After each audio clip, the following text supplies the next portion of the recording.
100 కోట్ల రూపాయలు సుమారుగా వెచ్చించి రివర్స్ పంపింగ్ స్కీమ్ ఏదైతే చాలా దీర్ఘకాలం నుంచి కూడా వేల ఎకరాలు మునిగిపోయి రైతులు ఇబ్బంది పడుతూ ఉన్నారో దాని తోడి రివర్స్లో మళ్ళీ గోదావరిలో వేసేటటువంటి స్కీమ్ని 91 కోట్ల రూపాయలతో తీసుకుని రావడం జరిగింది.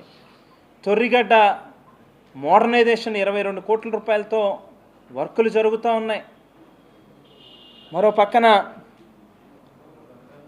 ఎడ్యుకేషన్లో కానీ హెల్త్లో కానీ ఒక విపరీతమైనటువంటి మార్పుల్ని తీసుకుని వచ్చి చూపించడం జరిగింది.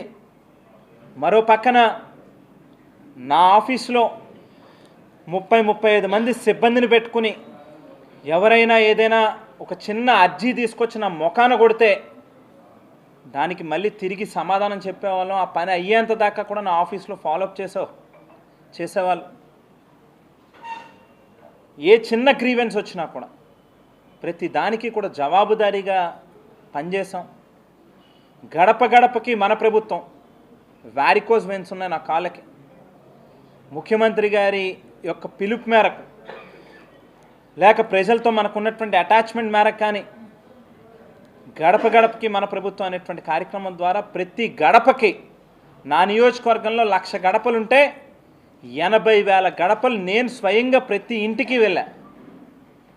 మీకు అందించిన పథకాలు ఇవే అని చెబుతూ ఇంకా ఏదైనా సమస్యలు ఉంటే చెప్పండి అని చెప్పి వాటిని తెలుసుకుని వాటిని రాసుకుని మళ్ళీ తిరిగి ఇంటికి తీసుకొచ్చి ఆఫీస్లో స్టాఫ్కి ఇచ్చి వాటిని మన జక్కంపూడి అనే యాప్లో ఎంటర్ చేసి సంబంధిత అధికారులకు పంపించి మళ్ళీ వారం రోజుల్లోపు దాని మీద రివ్యూ చేసి క్లియర్ అయిన సమస్యలు క్లియర్ అయ్యేవి మళ్ళీ ఫర్దర్గా ఫాలోఅప్ చేసేవాళ్ళం.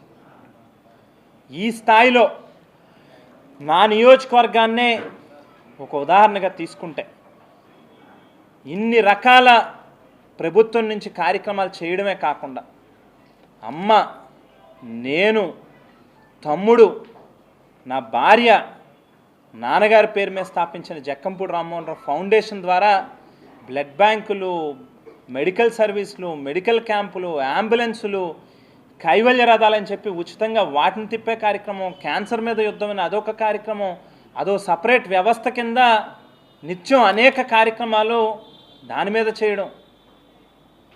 అసలు మనం లేకపోతే ఏమైపోతుందో అని చెప్పి నిజంగానే ఆలోచన చేస్తే ఒక భ్రమలో బ్రతికేమో మనం. ప్రజలే జీవితం, మనం ఇంతకంటే మనం పుట్టింది భూమి మీదకి వచ్చింది బహుశా ఈ ప్రాంత ప్రజల కోసం అని చెప్పి నమ్మి చేసినటువంటి పనులు ఇవాళ నిజంగా మనం తప్పు చేశామా లేకపోతే ప్రజలు తప్పు చేశారా అని చెప్పి నిజంగానే ఒకసారి ఒక కామా పెట్టుకుని వెళ్తా ఉన్న ఈ ప్రయాణంలో ఆలోచన చేసుకోవాల్సినటువంటి అవసరం నిజంగా కనిపిస్తూ ఉంది. బహుశా రాజకీయాల్లో గెలుపోవటములు అనేది సహజంగా కనిపిస్తూ ఉండొచ్చు. కానీ ఈ స్థాయిలో ఈ రాష్ట్రంలో మంచి చేసినటువంటి నాయకుడు ముఖ్యమంత్రి 11 స్థానాలకి పరిమితం అవ్వడం, నేను నా నియోజకవర్గంలో ఒక వ్యాపారం లేదు, సొంత వ్యాపకం లేదు, రెండో పని లేదు, నా తల్లికి, నన్ను కన్న తల్లికి, నన్ను పెంచిన నా అమ్మమ్మకి ఇద్దరికి ఒంట్లో బాగాలేదనంటే హైదరాబాద్లో ఏఐజీలో ఐసీయూలో ఉంటే 4 రోజులు ఉంటే నా నియోజకవర్గం ఏమైపోతుందో అని చెప్పి కంగారు పడి వెనక్కి వచ్చాను. ఎవడికో బాగాలేదనంటే చిన్న బొటన వేలు మీద చిన్న గీత గీసుకుందనంటే ఇక్కడి నుంచి బయలుదేరి పురుషోత్తపట్నం వెళ్ళి 1.5 గంటల ప్రయాణం చేసి అక్కడి నుంచి మళ్ళీ వాళ్ళ దగ్గర 1 గంట కూర్చుని వాళ్ళ గురించి డాక్టర్లతో మాట్లాడి మళ్ళీ తిరిగి వెనక్కి వస్తాం. కన్న తల్లికి బాగాలేదంటే కనీసం ఐసీయూలో ఉంటే కూడా 10 నిమిషాలు వాళ్ళ దగ్గర కూర్చునే తీరిక ఉండదు.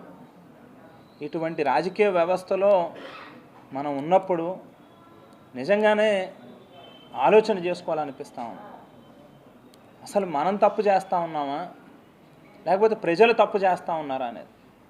ఇన్నిసార్లు మోసపోయినటువంటి ప్రజలు మళ్ళీ ఇంకొకసారి మోసపోవడానికి సిద్ధమయ్యారని అంటే ఆర్టీసీ బస్సులు ఫ్రీగా ఇస్తారా? జగన్మోహన్ రెడ్డి గారు ఒక బిడ్డకి ఇవ్వలేని అమ్మఒడిని ముగ్గురు బిడ్డలకు ఇస్తారా? జగన్మోహన్ రెడ్డి గారు 13,500 రూపాయలు రైతు భరోసా ఇస్తుంటే రాష్ట్రం శ్రీలంక అయిపోతుందంటే ఇవాళ 20,000 రూపాయలు ఇవ్వగలుగుతారా? ఇవన్నీ ఏ మేరకు సాధ్యం అవుతాయి? అసలు ఏ రకంగా అసలు అమాయకత్వం అనుకోవాలా, లేకపోతే పిచ్చని అనుకోవాలా? ఏ ఆలోచనతో నిజంగా ప్రజలు ఇచ్చినటువంటి తీర్పుని మనసుకి తీసుకోవాలో కూడా నిజంగా అర్థం కానటువంటి పెద్ద $1 మిలియన్ ప్రశ్న కింద కనిపిస్తూ ఉంది. సరే, గెలుపోవడంలోనే సహజం అని 11 సీట్లకి ఆయన పరిమితం అవ్వడం ఏంటి? మేము 34,000 ఓట్లతో ఓడిపోవడం ఏంటి? ఇదంతా కూడా నిజంగానే కామ పెట్టుకుని ఆలోచించుకోవాలి. అసలు మన కెరీర్లో మన నిజాయితీయో లేకపోతే మనం కరెక్ట్గా ఉంటున్నామని చెప్పని మనం అనుకోవడమో తప్ప అని చెప్పి నిజంగా అనిపిస్తూ ఉంది. డాక్టర్ బాబాసాహెబ్ అంబేద్కర్ గారు ప్రపంచంలోనే ఒక గొప్ప రాజ్యాంగాన్ని అందించినటువంటి మహనీయుడు. భారతదేశంలో రాజకీయాల్లో ఆయన కూడా ప్రత్యక్ష ఎన్నికల్లో పోటీకి నిలబడి ప్రజలచే ఓటమి చెందినటువంటి వ్యక్తి. ఎంతో గొప్ప మహనీయుడు. ఆయన కాలి గోటికి కూడా బహుశా మనం సరిపోమేమో. అటువంటి గొప్ప వ్యక్తే ప్రజలచే ఓడిపోయినప్పుడు బహుశా నిజంగానే జగన్మోహన్ రెడ్డి గారు ఆయన విధానాల్లో, ఆయన ఆలోచన తీరులో నేను అబద్ధం చెప్పకూడదు, నేను నిజాయితీగానే ఉండాలి, నేను ఇలాగే ఉండాలి అని చెప్పి ఆయన అనుకుంటున్నటువంటి తీరులో మార్పు రావాలని ప్రజలు కోరుకుంటున్నారా ఏంటనేటువంటిది నిజంగా ఆలోచన చేయాల్సినటువంటి అవసరంగా అనిపిస్తూ ఉంది. అయితే కొన్ని విషయాల్ని నిజంగా మాట్లాడుకోవాల్సి వచ్చినప్పుడు బహుశా మా వైపు కూడా ఏదైనా ఎక్కడైనా పొరపాటు ఉంది అని అనుకుంటే ముఖ్యమంత్రి గారిని ఒక ట్రాన్స్లో పెట్టి చుట్టూ ఒక కవచం కింద ఉండి ధనుంజయ రెడ్డి గారు లాంటి పనికి మాలిన చెత్త అధికారులు ఏ ఎమ్మెల్యే అయినా ఏదైనా ఒక అర్జీ పట్టుకుని వెళ్తే ఆయన రూమ్ బయట ఆయనే ముఖ్యమంత్రిలాగా గంటల తరబడి కూర్చోబెట్టడం, కూర్చొని కూడా కాదు నుంచుని, లోపలికి వెళ్తే ఆయనకి తీరిక లేనట్టుగా, ఎమ్మెల్యేతో మాట్లాడడానికి కూడా తీరిక లేనట్టుగా 2 నిమిషాలు కూడా మాట్లాడకుండా, మేము తీసుకొచ్చినటువంటి పనులను సరిగ్గా అర్థం చేసుకోకుండా, కోరుకొండ భూములకు సంబంధించినటువంటి రిజిస్ట్రేషన్లు ఆగిపోయినాయి అని చెప్పి ఆవేళ ప్రతిపక్షంలో ఉన్నప్పుడు అనేక ఉద్యమాలు చేసాం, పోరాటాలు చేసాం. ఆ సమస్యకి పరిష్కారం చూపించండి అని చెప్పి ముఖ్యమంత్రి కార్యాలయం దగ్గరికి, ధనుంజయ రెడ్డి దగ్గరికి 10 సార్లు తిరిగినప్పుడు